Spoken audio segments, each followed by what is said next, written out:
My dear inner self, have you ever paid attention to this? Have you ever looked deep within yourself in this profound silence, realizing that the moment you are at the peak of creation, the moment you feel you are experiencing life's greatest pleasure, at that very moment, you are also closest to death? You might think it's merely a physical act. You might think it's a bodily need that, once fulfilled, makes you feel light. But do you know that what you call relief, what you call a few moments of pleasure, is actually the squeezing out and expulsion of your very own existence, your own brain, your own essence? Today, I am going to talk to you about a science that hasn't fully descended into scientific laboratories yet, but your seers, your wise ones, saw it thousands of years ago with their inner vision. Science is astonished today. Modern medicine stands stunned today before a fact that cannot be denied. And that fact is, why are the chemical structure, the composition, and the nature of that white energy of your body, that seed which you so easily flush down the drains, and that sacred fluid flowing within your spinal cord, so similar? Nature never makes coincidences. Nature doesn't play meaningless games.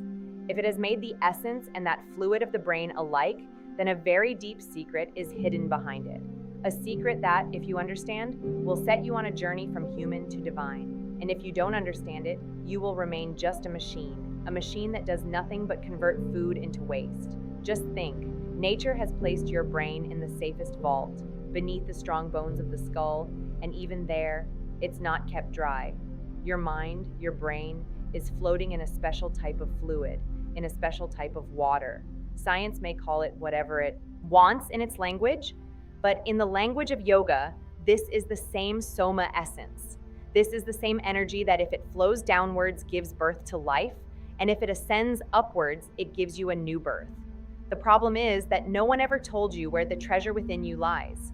You are begging for happiness outside with a bowl like a beggar, while within you, that chemical is being formed that can make you an emperor. Today we will break this illusion. Today we will delve into the chemistry of the body, which is essential for every person who wants to live consciously. What you call lust, what you call sex, is not just the union of two bodies. It is the result of the entire machinery of your body, the effort of every single pore. Have you ever thought about what happens to the food you eat? You eat food, the body digests it, that food first becomes plasma, then from that plasma, blood is formed. The body cooks and refines that blood further. Then muscle is formed. From muscle, marrow is formed, fat is formed, bones are formed, and when this entire process is complete, when the body expends its full capacity, its full fire, then finally at the very end, the essence that emerges, which is the extract of this entire body, becomes semen. This is not a day's earning. Scientists say, and your Ayurvedic texts also say, that it takes months for food to become semen. Understand this with an example. Imagine a farmer standing in a sugarcane field. There are thousands of canes. He cuts them all. He puts them in a press. The juice that comes out by crushing those thousands of canes is still very watery. Then he puts it in a pan. He heats it on fire for hours. All the water burns away. Then a little jaggery or sugar remains at the bottom. Semen is that same sugar of your body, that ultimate essence. And what are you doing? You throw out that essence, which every single cell, every single tissue of your body worked to create in a momentary jerk for a small thrill. And when you throw it out, you say, I feel very light. This is not lightness. This is emptiness. This is bankruptcy. You have emptied your treasury, and you feel that a burden has been lifted. The burden has not been lifted. You have lost your power.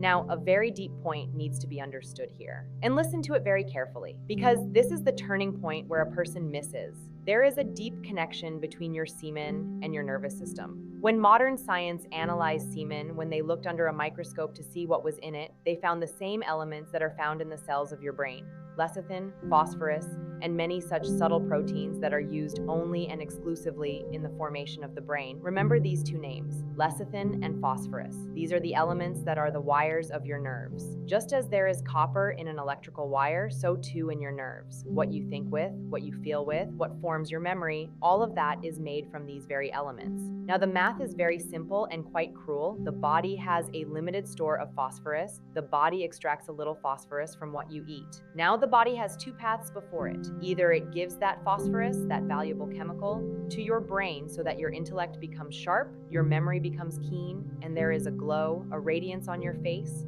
or it collects that phosphorus and flushes it downwards in the form of semen. Most people, 99% of people, are on the second path. They are throwing out the food for their brain through their genitals. That is why you will find that as a person becomes more involved in lust, their intellect becomes dull.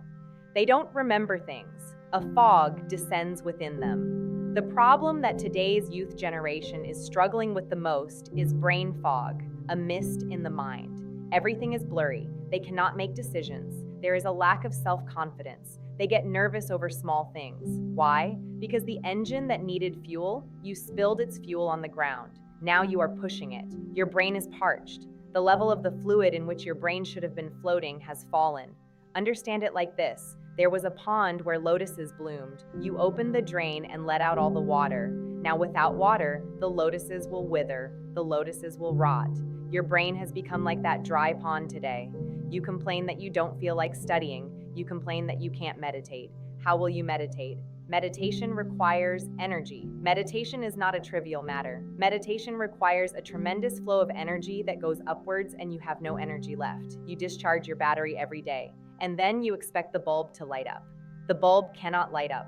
Nature's law is very harsh. It will not stop you. If you want to fall into a pit, gravity is ready to pull you down. Water always flows downwards. That is its nature. Semen, energy, also always wants to flow downwards because there is a slope there. It is easy to go there. It is very easy to have children. It is very easy to get carried away by lust. Animals are also doing this. Birds and animals are also doing this. There is no specialty in this. But if you want to rise, you have to go against the law of gravity. You have to make the water go upwards. And this is the science that differentiates humans from animals. Just look at the system of your body, the spine, the backbone of your body. It is not just a string of bones that keeps you standing straight. It is a ladder. It is a ladder from earth to heaven. And within this ladder, there is a path, a very fine channel, through which energy can go upwards. When semen is formed in the body and is not used for procreation, what does the body do? Does it let it rot? No. If the body is healthy and the energy flow is correct, a miracle happens. That is what is called urdhvareta in yoga. But before we talk about that miracle, you need to understand your ailment more deeply. What you call love is often just lust, and lust means using another to scratch an itch within yourself. When semen is ejaculated, when that energy leaves the body feels a shock. You must have felt a deep sadness after that act. There is a saying in Latin, every creature is sad after coitus. Why? Because you have lost a part of your life. You have called your death a little closer. Ayurveda clearly states, Maranam bindu patan, Jivanam bindu dharanat, the falling of the bindu, the falling of semen, is death. And retaining the bindu, raising it upwards, is life. This is not moral education. I am not teaching you any morality. I am not telling you that this is a sin. I don't speak the language of sin and virtue. I speak the language of science. I speak the language of cause and effect. If you put your hand in fire, your hand will burn. This is not a sin. This is science. In the same way, if you keep wasting your life energy, your white blood, your white essence, because semen is nothing but your white blood, you will become mentally, physically, and spiritually impoverished. The irritability within you, the anger that flares up at every little thing, is nothing but the weakness of your nervous system. Your nerves have become weak because their nourishment, that lecithin and phosphorus that lubricated them, that gave them strength, you have been flushing out. Now dry nerves are rubbing against each other. Just as a machine makes noise if it lacks oil, it gets hot. Similarly, your brain is getting hot. You talk about depression. What is depression? It is having low energy levels. When you don't have energy, where will you get enthusiasm from? For enthusiasm, for zeal, there needs to be a fullness within. Look into the eyes of a yogi. Look into the eyes of a person who has conserved their energy. Their eyes will draw you like a magnet. You will like sitting near them. Even if they don't speak, you will find peace in their presence. Why? Because their bioelectricity circuit, their bioelectrical pathway, is complete. Their bulb is burning with full brightness, and your bulb is flickering. Sometimes it lights up, sometimes it goes out, because there is no voltage. This spinal fluid, which medical professionals call cerebrospinal fluid, is the raw material from which your brain functions, and semen is its condensed form. When you conserve semen, the body reabsorbs it. This is called reabsorption. It mixes back into the blood, but now it is no longer ordinary blood. Now it becomes ojas. It becomes a subtle energy that directly nourishes your brain, your pineal gland, your third eye. But what is the situation today? Today, people live in fear. They feel that if they don't engage in sex, they will get some disease. They feel that if semen doesn't come out, it will go up to the brain and make them crazy. These are all misconceptions spread by those who want to keep you weak. The market wants you to remain weak because if you are weak, you will buy their medicines. You will buy their entertainment products. You will buy pornography. A powerful person, an energetic person, is not a slave to the market. They are their own master. You must understand that this body is a wondrous instrument. It has the capacity for transformation. Coal itself becomes a diamond. Chemically, there is no difference between coal and diamond. Both are carbon. The only difference is that coal is raw and a diamond is what has ripened under great pressure and heat. Semen is your coal. If it falls downwards, it will remain coal. It will turn to ash. But if it is refined in the fire of austerity, in the fire of awareness, and rises upwards through the spinal cord, then it becomes a diamond. It becomes nectar. In ancient times, seers called it nectar. They said that nectar drips from above the palate within the head. People understand this as poetry. This is not poetry. This is a fact of human physiology. When your sexual energy fully reaches the brain, the glands there secrete a special kind of fluid. That secretion is so blissful, so intoxicating, that in front of it, the pleasure of alcohol, drugs, or sex pales. That is what saints have called Ram Ras. That is what has been called nectar, and you are dying of thirst on the shore of that ocean of nectar. You have struck an axe on your own feet with your own hands, and the ironic thing is that you are considering this self-inflicted harm as the joy of life. Until you correct this fundamental mistake, no meditation, no worship, no prayer will be of any use. Because even for prayer, awareness is needed, and for awareness, energy is needed. Understand my words carefully. I am not making you anti-sex. I am talking about rising above sex. And only one who has a ladder can rise. You have burned your own ladder to warm yourself. Now you are standing and crying, how do I go up? This anxiety within you, this lack of self-confidence, this inability to look people in the eye and talk, its reason is not psychological. Its reason is biological. Your roots have dried up. The leaves of a tree whose roots lack water will turn yellow. You are trying to paint the leaves green. You watch motivational videos. You read books on how to increase confidence. Oh, confidence is not something you can buy in the market. Confidence is the echo of the energy within you. When there is abundant energy within, confidence comes naturally. You don't have to call it. A lion never goes to take a confidence class. Its strength is its confidence. You have lost your strength, and now you are living in front of society wearing a mask. But behind this mask is a scared, tired person. A person whose mind is no longer supporting them, who doesn't remember things, who is incapable of any deep reflection. To do any great work, whether it's business, art, or science, concentration is required. And concentration means the gathering of all energy at one point. But your energy is like a perforated pot, a black pot with holes. No matter how much you fill it, it will flow out from the bottom. Therefore, first accept that everything you have been doing until now was against yourself.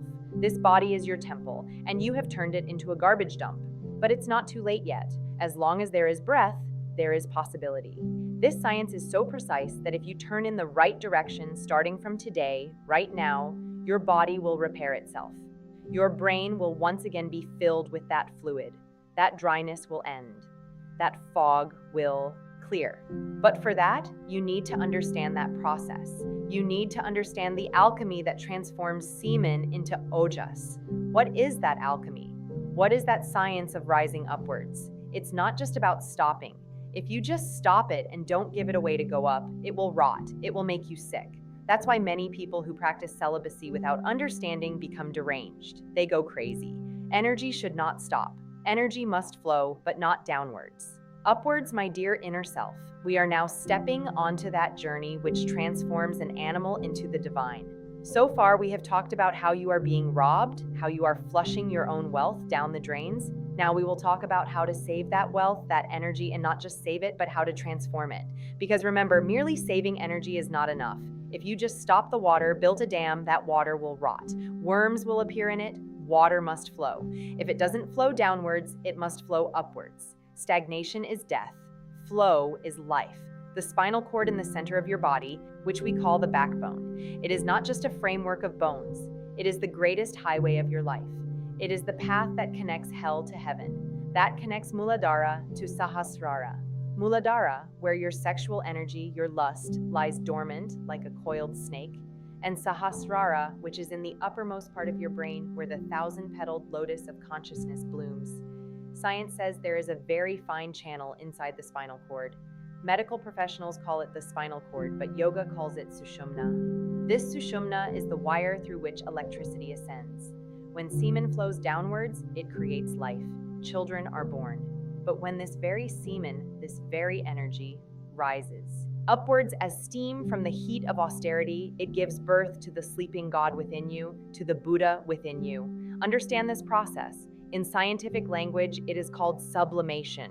For example, if you heat water, what does it become? It becomes steam.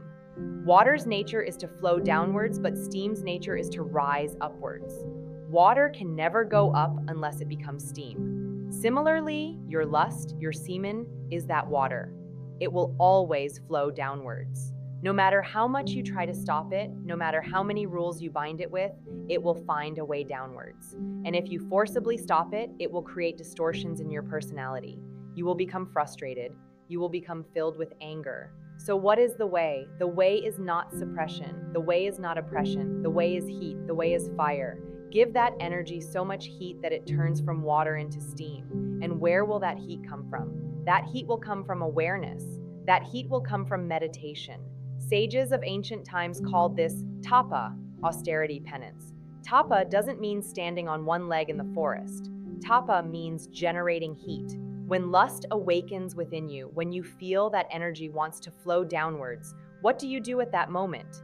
You become unconscious. You get carried away by that lust. You become mechanical. At that moment, you lose awareness. Just a madness takes over, wanting to throw this energy out. This is where you need to bring about a revolution. This is where you need to become urdhvarita. When lust arises, don't consider it an enemy. Don't fight it. If you fight, you will lose, because that energy is much greater than you. It is the energy of nature.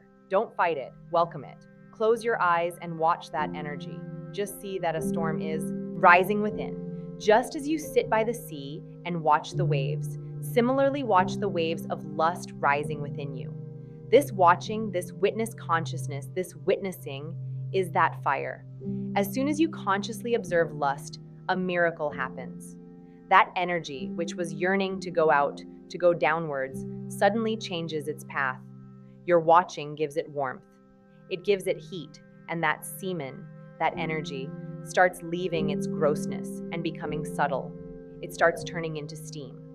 And because the Sushumna channel is present there, that energy automatically, without any effort, starts ascending through the spinal cord.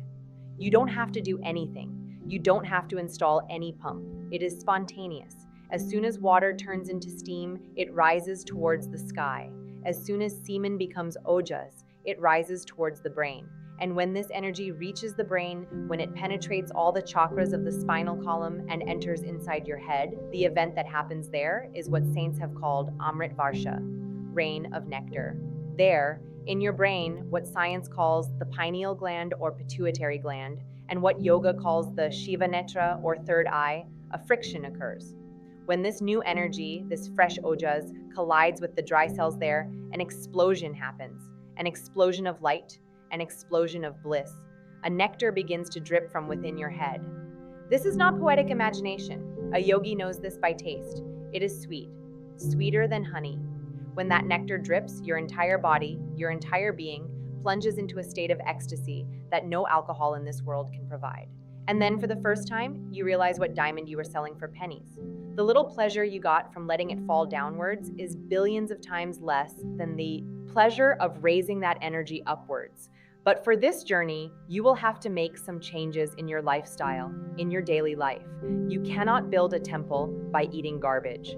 Today, I am going to give you some very practical principles that you must adopt in your life starting today, right now. The first principle, awaken to your food.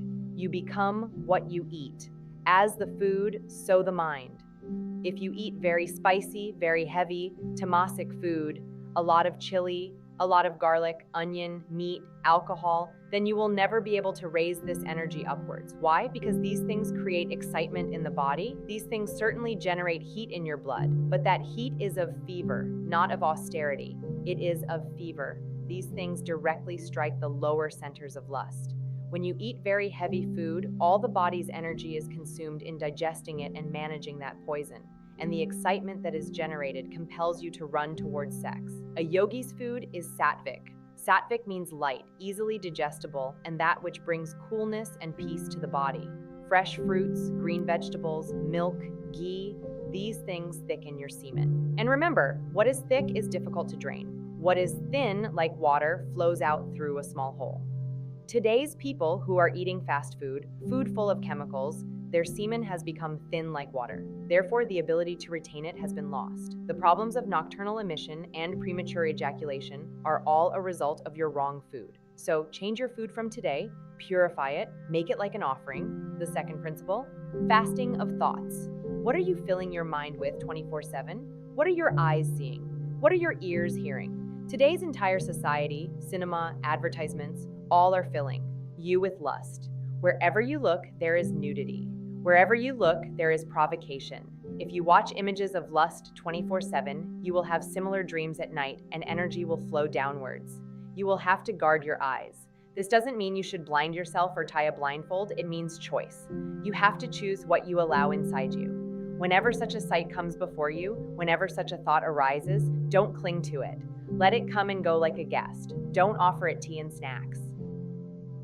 What do? A lustful thought comes and we grab onto it. We expand it in our imagination. We start playing with it.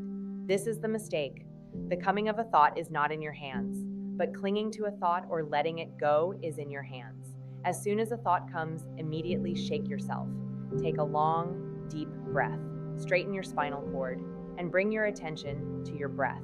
You will find that the thought came and went without touching you. The third principle, keeping the spine straight. Have you ever noticed? When you are sad, you slouch. Your shoulders droop, your spine bends, and even when you are filled with lust, you start to slouch. An energetic person, an aware person, always sits straight. It is very important for the spinal cord to be straight, because if the channel is bent, how will the water go up? If the pipe is bent, the flow will stop. As many times as you remember during the day, straighten your spine. As soon as you straighten your spine, you will suddenly find that your level of consciousness has changed. You have become more alert. You have become more aware, and a person who is aware can never waste their energy. Wastefulness always happens in unconsciousness. The fourth principle, night preparation. Most energy ejaculation happens at night during sleep because you are unconscious in sleep. Old impressions, old suppressed thoughts raise their heads in sleep. Therefore, the 45 minutes before sleeping are very precious. What do people do today? They lie on the bed, watch mobile phones, watch reels, fill their minds with all sorts of garbage from the world, and fall asleep while watching that, so the mind keeps churning that garbage all night. Before sleeping, wash your feet with cold water. This is a very old remedy. There is a deep connection between the soles of the feet and the genitals. When the feet are cold, heat moves towards the head. Then, sit on the bed, straighten your spine, and for 10 minutes, just 10 minutes, observe your incoming and outgoing breath. Or listen to some calm music, or read the words of a great person so that you enter sleep in a high state, in a sacred mood. If you sleep in a state of prayer, in a state of meditation, that meditation will continue within you all night. Your sleep will also become yoga. And in the morning, you will wake up with such freshness, such power that you may not have felt since childhood. My friends, this body is a vina, a stringed instrument. If its strings are loose, discordant music will come out of it. If the strings are too tight, they will break. It needs to be practiced. It needs to be tuned. Semen and the brain are two sides of the same coin. On one side is creation. On the other side is liberation. The choice is yours. Don't complain that the times are bad, that the environment is bad. The lotus blooms only in mud. This Kali Yuga, this noise, this market of desires, all of this is mud, and you are the lotus. You have to draw nourishment from this mud. but you have to rise above this mud and bloom. The day your ojas completely saturates your brain, that day you will experience true memory. You will remember who you are. Right now you have forgotten. Right now you consider yourself a body. You consider yourself a name, a form. The day that chemical, that essence is complete, the curtain will fall, and you will find that you are not what is born and dies. You are that eternal energy. You are that Brahman which has no beginning and no end. This is the secret that your sages, your ancestors discovered. They did not experiment with test tubes in laboratories. They made their own bodies the test tube. They made their own consciousness the fire, and they found that the complete map to becoming divine is present within a person. So from today, right now, take a vow. This vow is not for anyone else but for yourself. This vow is to recognize your own power. This vow is to come from dispersion to the center. This vow is to go from death to immortality. In the beginning, there will be difficulties. Old habits will pull you. The body will demand. The mind will crave. But don't be afraid. Every time you fall, stand up again. Every time you lose, don't start fighting again. Just awaken. Gradually, as you taste this essence, as that radiance, that glow starts appearing on your face, you will naturally not feel like going downwards. One who finds a diamond in their hand does not play with stones anymore. That diamond is within you. Find it, refine it, and make your life a celebration. That is enough for today.